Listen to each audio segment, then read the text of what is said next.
Jai Hind doston, welcome back to the Smart Eyes Foundation. You are watching Pre-Secure with me Raj Gaurav, and on today October 14, I will discuss these topics from current affairs for both prelims and mains perspective. So let's discuss the agenda for today. The first topic which we will discuss today is National Camel Sustainability Initiative. एक बड़ा अच्छा initiative जिसको आप अपने environment and ecology के syllabus से connect कर सकते हो प्रीलिम्स में, और इससे रिलेटेड चीज़ों को वैल्यू एडिशन के लिए जीएस पेपर 3 में यूज कर सकते हैं.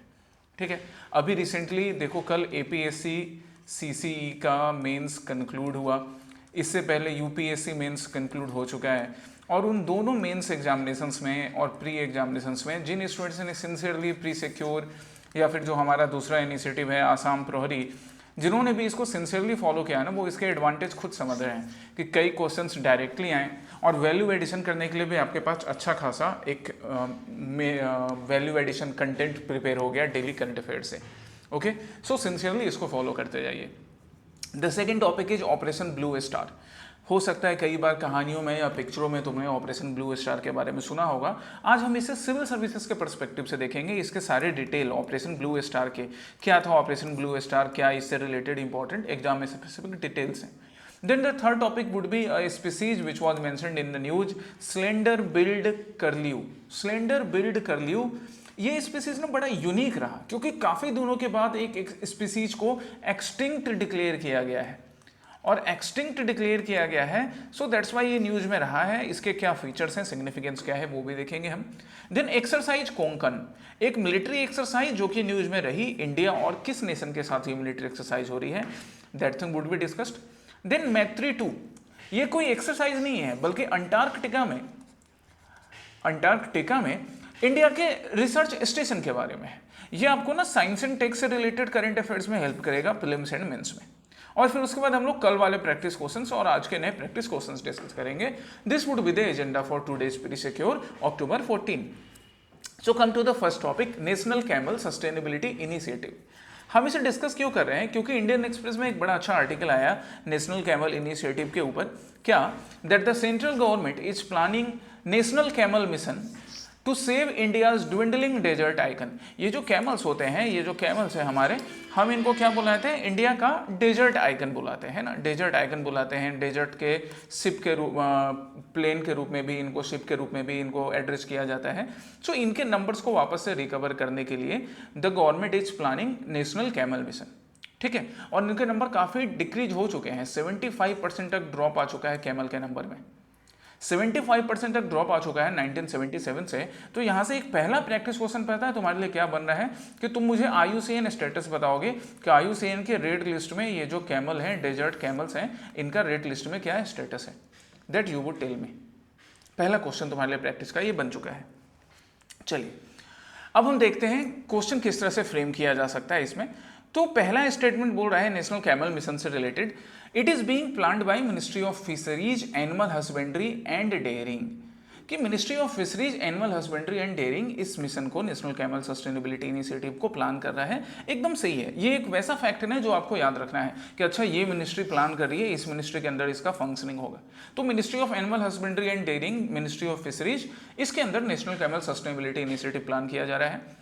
The initiative seeks to reverse the decline of India's camel population and restore its ecological role.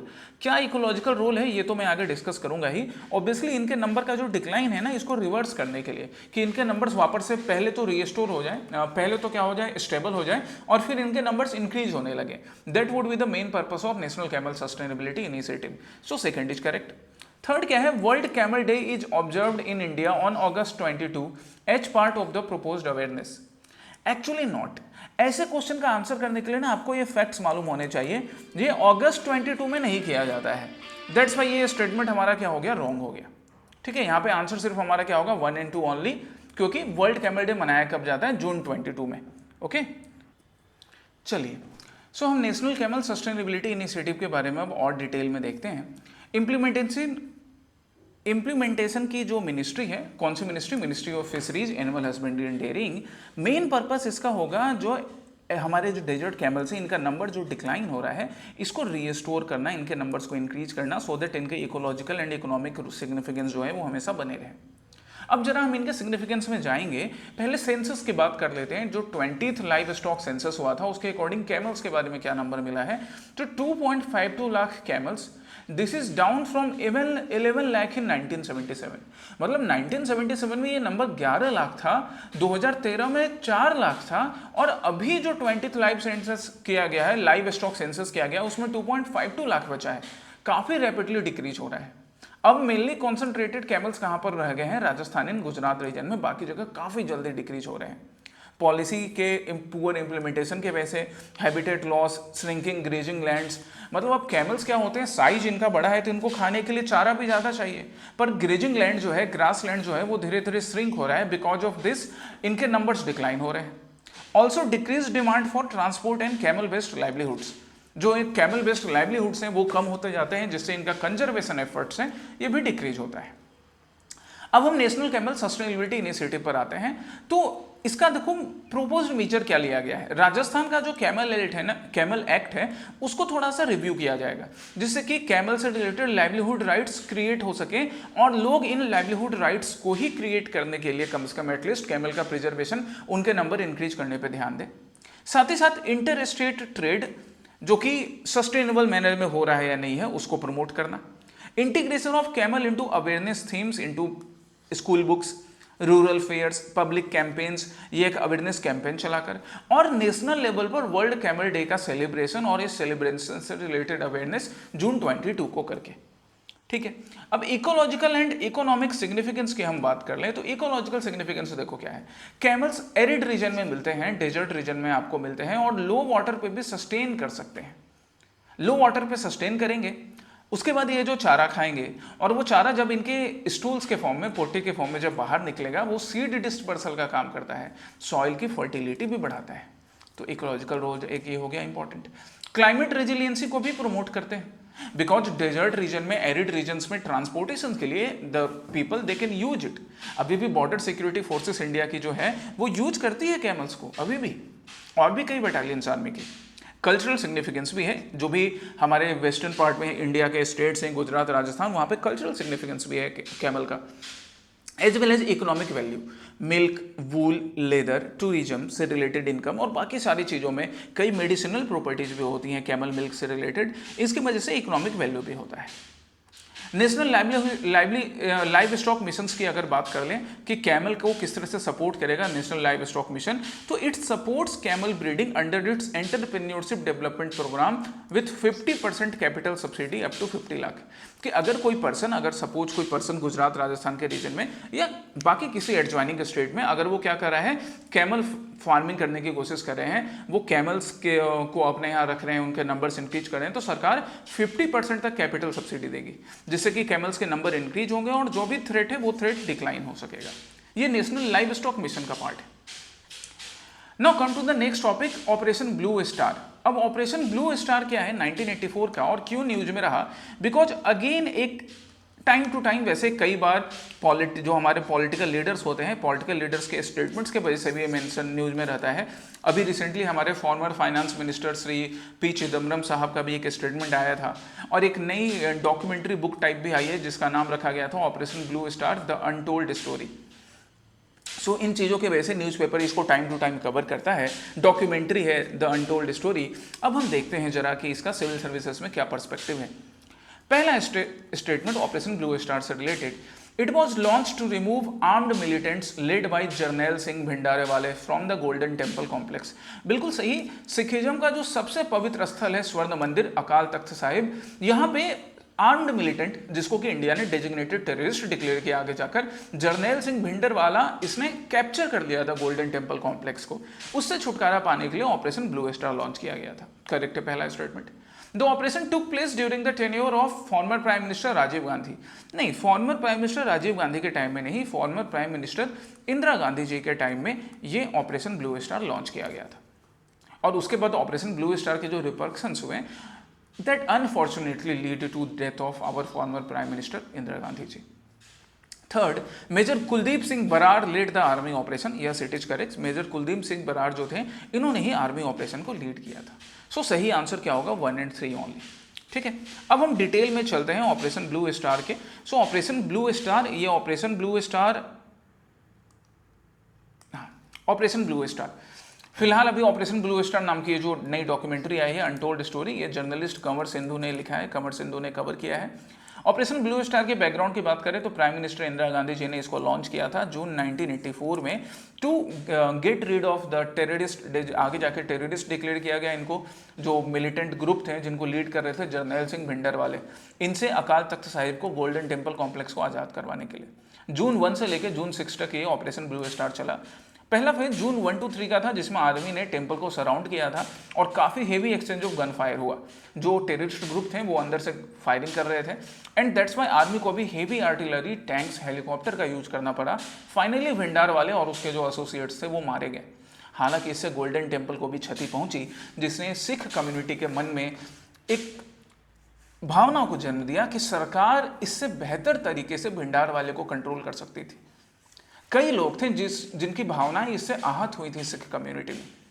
हालांकि फिर उन्होंने ये भी समझा कि आर्मी क्या ये ऑपरेशन जरूरी था, क्योंकि भिंडार वाले को पहले अल्टीमेटम दिया गया था सरेंडर करने का, but he did not surrender, instead he opened fire, जिसमें हमारे सोल्जर्स भी शहीद हुए, हमारे सोल्जर्स की भी जान जाती है। लेकिन इसी फीलिंग को, जो फीलिंग तभी टेंस्ड थी, आहत थी, उसका गलत फायदा उठाया गया और कुछ लोगों ने प्राइम मिनिस्टर इंदिरा गांधी का असासिनेशन प्लान किया, जब अक्टूबर 1984 में उनके ही सिख बॉडीगार्ड्स ने इनको शूट करके इनकी हत्या कर दी। बाकी की फिगर्स की बात करें तो major general Kuldeep Singh Brar and major general Shabeg Singh, ये दोनों की फिगर्स थे related to this Operation blue Star. इस डॉक्यूमेंट्री की सिग्निफिकेंस की बात करें, जो documentary Operation blue Star and untold story अभी न्यूज़पेपर में कवर हुआ, वो अकाली दल के लीडरशिप को, मिलिटेंट एक्टिविटीज किस तरह से पंजाब में बढ़ रही थी उसको शोकेस करता है। कई आई विटनेस, कई इंटरव्यूअर्स, आर्मी आर्काइव्स से भी रिलेटेड डिटेल्स हैं, साथ ही साथ मेजर जनरल बरार्स के जो भी रिपोर्ट्स थे या उनके इंस्ट्रक्शंस थे उसको भी लिया गया है। और ये चीज़ भी प्रेजेंट किया गया है कि जब भी कभी ऐसे ऑपरेशंस होते हैं उस टाइम में रिलीजियस सैंक्टिटी को किस तरह से बिना हानि पहुंचाए अपने लक्ष्य को हासिल किया जा सकता है या किया जाना चाहिए था। ठीक है, चलिए नेक्स्ट टॉपिक है सिलेंडर बिल्ड कर्लियो। सिलेंडर बिल्ड कर्लियो ये स्पीसीज न्यूज में रहा, क्यों? क्योंकि डाउन टू अर्थ क्या बोल रहा है, देखो down to earth is a very important platform. Civil services की तैयारी करना है और हमें एनवायरनमेंट या फिर एग्रीकल्चर से रिलेटेड टॉपिक्स चाहिए, तो डाउन टू अर्थ हमें बिल्कुल अच्छे से करना है। डाउन टू अर्थ यहाँ क्या बोल रहा है, दैट सिलेंडर बिल्ड कर्लियो, जो कि एक टाइम में वेस्टर्न साइबेरिया में काफ़ी पाया जाता था, इज नाउ एक्सटिंक्ट, अब एक्सटिंक्ट डिक्लेयर कर दिया गया है। मतलब ये जो हमारा स्पीसीज है अब इसके नंबर्स खत्म हो चुके हैं, इनको लास्ट काफ़ी टाइम पहले साइट किया गया था, काफ़ी पहले देखा गया था। चलिए देखते हैं स्टेटमेंट्स। पहला स्टेटमेंट क्या, it breed in western Siberia and winter around the Mediterranean. सही है बिल्कुल। The species was last unequivocally sighted in Morocco in 1995।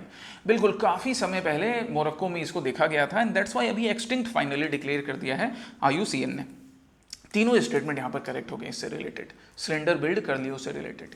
एक माइग्रेटरी बर्ड जो कि साइबेरिया रीजन से निकलकर मेडिटेरेनियन रीजन तक आता है, अब इसको एक्सटिंक्ट डिक्लेयर कर दिया गया है। So that is a concern for bird watchers as well as those people who are involved in conservation of such kind of migratory birds, कि आखिर इनके नंबर क्यों कम हो रहे हैं। इनके नंबर कम होने के पीछे रीजन्स होता है इनके हैबिटेट का लॉस होना, बायोडाइवर्सिटी डिक्लाइन होना, कोस्टल वेटलैंड्स खत्म होना, हंटिंग, फ्रेगमेंटेटेड पॉपुलेशन, साथ ही साथ क्लाइमेट चेंज एंड पॉल्यूशन जैसे इफेक्ट्स। मतलब ये जो कुछ भी नेगेटिव इम्पैक्ट्स है ना, जिनको तुम एक बार देखो तो तुम्हें खुद ही लगेगा कि अच्छा ये तो नेगेटिव इम्पैक्ट डाल सकते हैं, इनके वजह से हमने ये स्पीसीज को अब फाइनली लूज कर लिया, अब ये एक्सटिंक्ट हो चुका है। सिग्निफिकेंस की बात करें, क्यों पढ़ रहे हैं आज ये न्यूज में, so this is the first known global bird extinction from mainland Europe, North Africa and West Asia. ये पहला नोन ग्लोबल बर्ड एक्सटिंक्शन है इन रीजन से। इस रीजन से अभी तक बाकी बर्ड का एक्सटिंक्शन नहीं रिकॉर्ड किया गया था and that's why conservation efforts तेज करने की जरूरत है ताकि आगे बाकी कोई बर्ड्स एक्सटिंक्ट ना हो। ओके, IUCN की बात करें, ये जो IUCN रेड लिस्ट हम हमेशा करते हैं, तो IUCN देखो अपने रेड लिस्ट में ये कैटेगरी डिफाइन करता है, लिस्ट कंसर्न, नियरली थ्रेटन्ड, फिर vulnerable, in danger and critically endangered, ये तीनों थ्रेटन्ड कैटेगरी होते हैं। फिर एक्सटिंक्ट इन वाइल्ड और एक्सटिंक्ट, ये फाइनल कैटेगरी होता है, सबसे रेड। एस्टेब्लिशमेंट हुआ था इस इंस्टीट्यूशन का 1948, हेडक्वार्टर क्या है ग्लैंड, स्विट्जरलैंड में। इसका पर्पस है ग्लोबल लेवल पर नेचुरल स्पीसीज, उनके कंजर्वेशन को प्रमोट करना, उनके थ्रेट से, उनसे रिलेटेड क्या भी थ्रेट्स है उनके बारे में बताना, and that's why it maintains the red list of threatened species. ठीक है, डिफरेंट डाटा को, डिफरेंट गाइडलाइंस को, टेक्निकल रिसर्च सपोर्ट को अलग अलग नेशंस को, अलग अलग टेरिटोरी को देने का काम करता है हमारा IUCN, सिविल सर्विसेज एस्पिरेंट का एक प्यारा दोस्त। Fourth topic is Konkan 25 exercise. Konkan 25, Konkan 25 exercise आप यहाँ देख सकते हो, न्यूज में मेंशन है, और यहाँ पे ना आप देख सकते हो नेवल कैरियर्स को देख सकते हो। ठीक है, सो एक आइडिया तो हमें लग गया कि ये एक्सरसाइज जो है वो नेवल एक्सरसाइज के फॉर्म में कंडक्ट करवाई जाएगी। और कोंकण वैसे भी इंडिया के वेस्टर्न कोस्ट का नाम है कोंकण, तो वेस्टर्न कोस्ट वाले रीजन में the first ever India UK carrier strike group maritime exercise, मतलब इंडिया और यूके पहली बार अपने ये जो कैरियर्स हैं, जो नेवल कैरियर्स होते हैं, इनको इन्वॉल्व करके पहला नेवल एक्सरसाइज कर रहे हैं, कैरियर स्ट्राइक ग्रुप। याद रखना ऐसे ऐसे फिगर्स। सो पहला स्टेटमेंट क्या हो गया इससे related, that it is the first ever bilateral carrier strike group exercise between India and the United Kingdom. Yes, it is correct. ये पहला कैरियर स्ट्राइक ग्रुप है इंडिया और यूनाइटेड किंगडम्स के बीच का। कहां पर किया जा रहा है? वेस्टर्न कोस्ट कोंकण रीजन में। कोंकण 25 नाम दिया गया इसका। The Indian CSG is led by INS Vikrant and the UK CSG by HMS Prince Wales. Yes correct, India का जो कैरियर स्ट्राइक ग्रुप है इसको लीड कर रहा है हमारा प्राउड INS विक्रांत, और यूके का जो कैरियर स्ट्राइक ग्रुप है उसको लीड कर रहा है HMS prince of Wales. Third statement, the exercise includes 3 phases, sea phase, harbour phase and air phase. Air phase नहीं है, स्टेटमेंट रॉन्ग हो गया, बस 2 फेज हैं, सी फेज एंड हार्बर फेज। बुझे? सो आंसर क्या होगा हमारा? B, 1 and 2 only, right. और डिटेल्स में अब हम इसके चलते हैं। तो पहला स्टेटमेंट क्या, पहला हमारा पॉइंट क्या कि first ever bilateral carrier strike group है जो यहाँ कोंकण रीजन में कंडक्ट किया जा रहा है वेस्टर्न कोस्ट में। ठीक है, फर्स्ट पार्टिसिपेशन है 2025 एडिशन। 2 फेज में किया जाएगा, एक सी फेज है जहाँ पे anti air, air to surface, anti submarine exercises होंगे। दूसरा हार्बर फेज होगा, हार्बर्स में मतलब जो कोंकण रीजन के कोंकण कोस्टल एरियाज के हार्बर्स हैं वहाँ पे भी इस एक्सरसाइज को कंडक्ट किया जाएगा। पार्टिसिपेटिंग एसेट्स की बात करें तो इंडिया की तरफ से INS विक्रांत लीड कर रहा है और यूके की तरफ से HMS प्रिंस ऑफ वेल्स। इसके अलावा बाकी भी कैरियर स्ट्राइक ग्रुप्स होंगे जो इन्वॉल्व होंगे इसमें। सिग्निफिकेंस क्या है, क्यों हम ऐसे एक्सरसाइजेज के बारे में पढ़ते हैं सिविल सर्विसेज में? तो it demonstrate the operational synergy between 2 nations, India and UK के बीच के ऑपरेशनल सिनर्जी को, ऑपरेशनल कोऑर्डिनेशन को दिखाने का काम करता है। It reinforce the commitment to rule based maritime order, जिसमें इंडो पैसिफिक रीजन में इंडिया और यूके दोनों कोऑर्डिनेट कर रहे हैं। साथ ही साथ maritime domain awareness, maritime sea control, freedom of navigation, ये सारी चीज़ों में भी सपोर्ट करता है। इंडिया यूके विजन 2035, अब ये ना एक डिफरेंट पार्ट हो गया, इसको भी एक बार देख लो, जो कि जुलाई 2025 में इंडोर्स किया गया for strengthening bilateral partnership.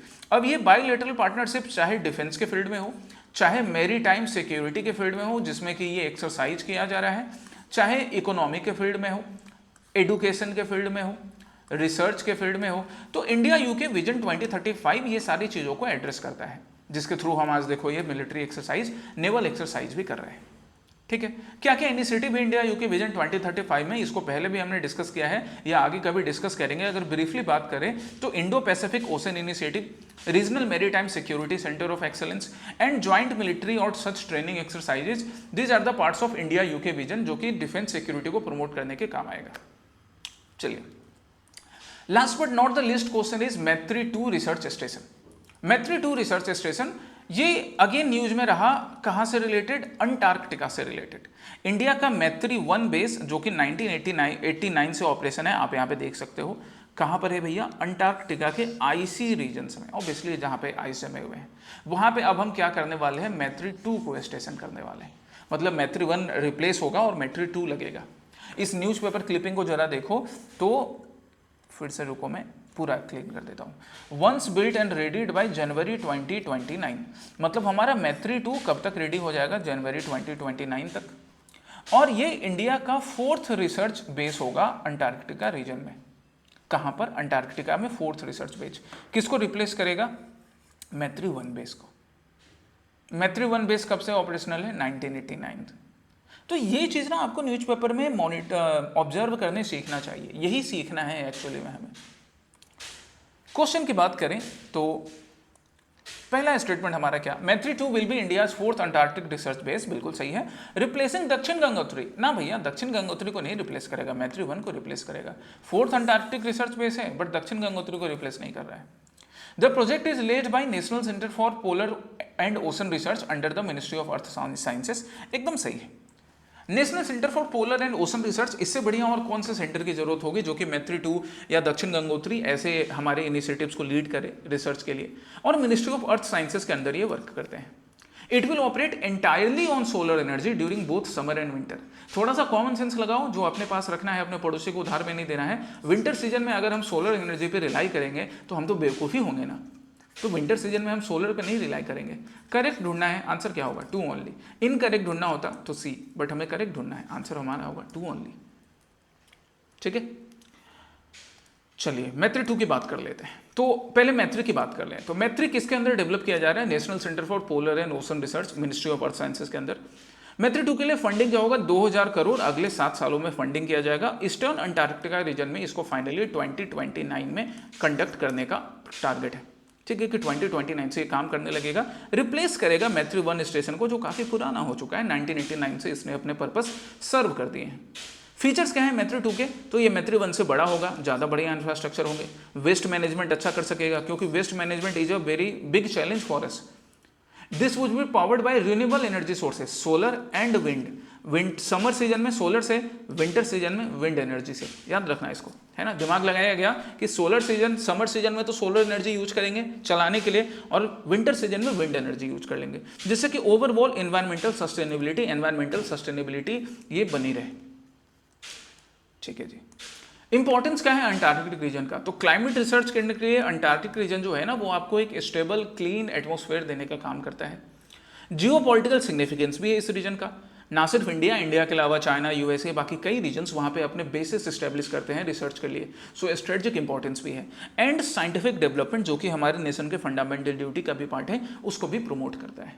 And that's why India ने यहाँ पे अपने अलग अलग बेसिस बना रखे हैं, 4 बेसिस, दक्षिण गंगोत्री, मैत्री जिसको रिप्लेस किया जाएगा, भारती एंड मैत्री 2, ये 4th वाला 2029 से हो जाएगा 4th बेस। सबसे पहला कौन सा हो गया, दक्षिण गंगोत्री हो गया, इसको याद रखेंगे। दूसरा है मैत्री जिसको अभी रिप्लेस करने वाले हैं हम लोग। ठीक है, चलिए कल का प्रैक्टिस क्वेश्चन पर आए। तो कल मैंने प्रैक्टिस क्वेश्चन तुम्हें दिया था नॉर्थ दरफार पे, और आप नॉर्थ दरफार देख सकते हो कहाँ लोकेटेड है, सूडान में। सूडान में किस साइड हो गया, नॉर्थ वेस्ट साइड में हो गया नॉर्थ दरफार, नॉर्थ वेस्ट या नॉर्थ और थोड़ा सा सदर्न वाला पार्ट भी, सूडान में मेनली नॉर्थ दरफार है। This is correct. Currently, it has been going through an ongoing civil war. That's why it is on the flash news. Ongoing civil war हो रहा है, रिसेंटली काफ़ी लोगों की जाने गई है यहाँ पर, जो ongoing conflict चल रहा है। That's why नॉर्थ दरफार सूडान का ये रीजन, एक्चुअली सूडान के बाकी एरिया भी ऐसे ही सिविलियन कॉन्फ्लिक्ट्स की वजह से परेशान है। नॉर्थ दरफार में रिसेंटली कई लोगों की जान गई, तो ये न्यूज़ में रहा। आप इसको करंट के लिए याद रखिएगा, मैप बेस्ड क्वेश्चंस के लिए याद रखिएगा, दोनों स्टेटमेंट यहाँ पे करेक्ट है। दूसरा क्वेश्चन था यूनेस्को से रिलेटेड। तो यूनेस्को से रिलेटेड पहला स्टेटमेंट क्या, it was founded in 1945 as the successor of League of Nations. एकदम सही है, 1945 में इसको लीग ऑफ नेशंस के सक्सेसर्स के रूप में एस्टेब्लिश किया गया। League of Nations International Committee on Intellectual Cooperation के सक्सेसर के रूप में एस्टेब्लिश किया गया, बिल्कुल सही है। सेकंड क्या, इन 1994 Republic of south Africa withdrew from UNESCO under the leadership of Nelson Mandela. ये ना थोड़ा कॉमन सेंस में लगाओगे तो तुमको लगेगा कि नेल्सन मंडेला जिन्होंने लिबरलिज्म को प्रमोट किया, जो इक्वलिटी की बात करते हैं, बराबरी की बात करते हैं, वो भला यूनेस्को से क्यों विड्रॉ करेंगे। एक्चुअली यूनेस्को से ही वो इंक्लूड करेंगे। 1954 के अराउंड यूनेस्को से साउथ अफ्रीका ने विड्रॉ कर लिया था खुद को, ये बताते हुए कि साउथ अफ्रीका में जो जैसे नेल्सन मंडेला का जो काम था कि वो साउथ अफ्रीका में जो रेसिज्म है उसको खत्म करने की कोशिश कर रहे थे, तो यूनेस्को ने भी इससे रिलेटेड कई इनिशिएटिव्स लिए थे। उस टाइम के साउथ अफ्रीका के गवर्नमेंट को ये पसंद नहीं आया, इसलिए उन्होंने खुद को यूनेस्को से अलग कर लिया। लेकिन आगे जाके 1994 में नेल्सन मंडेला जी के लीडरशिप में अगेन वापस से अफ्रीका ने यूनेस्को को ज्वाइन किया, विड्रॉ नहीं किया। सो 1994 में again south Africa joined UNESCO under the leadership of Nelson Mandela. ठीक है, करेक्ट ढूंढना था, आंसर क्या होगा, ए ओनली। अब ये है आपके लिए आज के प्रैक्टिस क्वेश्चन। जो पहला प्रैक्टिस क्वेश्चन है तुम देख सकते हो, मैंने यूपीएससी सीएसई का प्रीवियस ईयर क्वेश्चन से बनाया है। क्यों, क्योंकि अभी अफगानिस्तान के फॉरेन मिनिस्टर इंडिया में थे, काफ़ी न्यूज़ में रहे, न्यूज़ में भी रहे और न्यूज़ के वजह से भी न्यूज़ में रहे। क्या न्यूज़ के वजह से न्यूज़ में रहे कि पहले फीमेल रिपोर्टर्स को नहीं एंट्री मिली थी, पर फिर वापस जब क्रिटिसिज्म होने लगा तो फीमेल रिपोर्टर्स को एंट्री मिली और उन्होंने तीखे सवाल भी पूछे कि भैया आप अपने यहाँ लड़कियों के एडुकेशन को क्यों बंद करके रखे हो, क्यों उतने सारे रिस्ट्रिक्शन है। तो ऐसा ही एक क्वेश्चन यूपीएससी ने पूछा था। देखो मैप बेस्ड क्वेश्चन मैं बार बार बोलता हूं ना, ये पूछा हुआ था कि which of the following country has borders with Afghanistan. आपको ये आंसर ढूंढकर देखना है, वर्ल्ड मैप ढूंढकर, ठीक है। दूसरा प्रैक्टिस क्वेश्चन है related to comprehensive economic and trade agreement, CETA। तो क्या है comprehensive economic and trade agreement, briefly इसके बारे में पढ़ना और इस क्वेश्चन का आंसर करना। ये दोनों आपके आज के प्रैक्टिस क्वेश्चन हो गए। कल हम लोग फिर प्री सिक्योर के नेक्स्ट सेशन में मिलेंगे। Till then take care, study well, जय हिंद।